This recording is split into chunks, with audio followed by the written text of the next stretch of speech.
Friends, అంగారక గ్రహం అనగానే మనకు ఎర్రటి మట్టి, తేమలేని నిర్జీవమైన శిలలు గుర్తొస్తాయి. కానీ సుమారు 370 కోట్ల ఏళ్ల క్రితం మార్స్ గ్రహం మన భూమిలాగే నీటితో కళకళలాడేదని మీకు తెలుసా?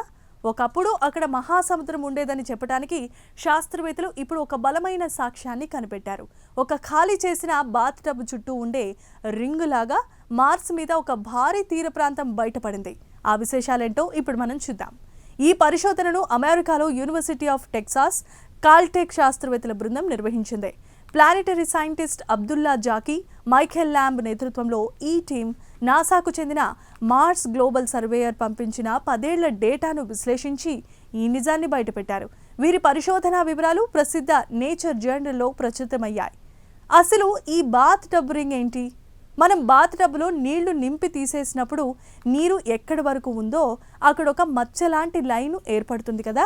అలాగే అంగారక గ్రహంపై ఉత్తర మైదానాల్లో ఒకప్పుడు నీరు ఎక్కడి వరకు అయితే ఉండేదో చెప్పడానికి ఒక కోస్టల్ షెల్ఫ్ లేదా తీర ప్రాంతపు ఆనవాళ్లు దొరికాయి. ఇది ఒకప్పుడు అక్కడ సముద్రం ఉండేదని చెప్పడానికి అతిపెద్ద సాక్ష్యంగా నిలుస్తోంది. శాస్త్రవేత్తల అంచనా ప్రకారం ఈ మహాసముద్రం అంగారక గ్రహం యొక్క ఉత్తర అర్ధగోళంలో దాదాపుగా 3వ వంతు భాగాన్ని కప్పి ఉంచేదట. ఇది మన భూమిపై ఉన్న మొత్తం సముద్రాల వైశాల్యంలో 13%తో సమానం.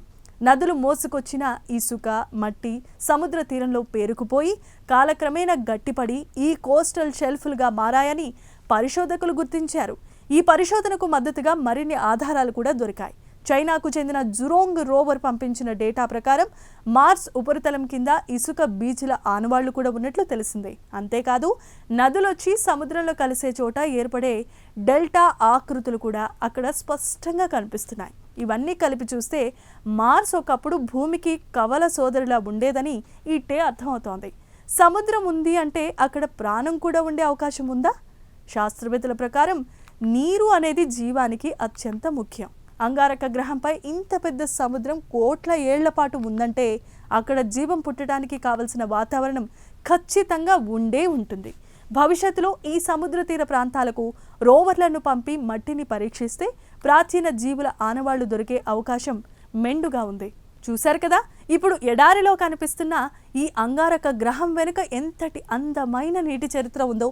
ఆ సముద్రపు నీరు ఏమైపోయింది? అంతరిక్షంలో కలిసిపోయిందా లేదా అంగారక గర్భంలో గడ్డకట్టే ఉందా అనే ప్రశ్నలకు సమాధానం గనక దొరికితే మార్స్ మీద మనిషి నివాసం ఉండే రోజులు అతి దగ్గరలోనే ఉన్నాయని చెప్పుకోవచ్చు. ఇక ఈ స్పేస్ స్టోరీ మీకు నచ్చితే లైక్ చేయండి. దీనిపై మీ అభిప్రాయాన్ని కామెంట్స్ ద్వారా తెలియచేయండి. మా ఛానల్ని సబ్స్క్రైబ్ చేసుకోండి. Thank you.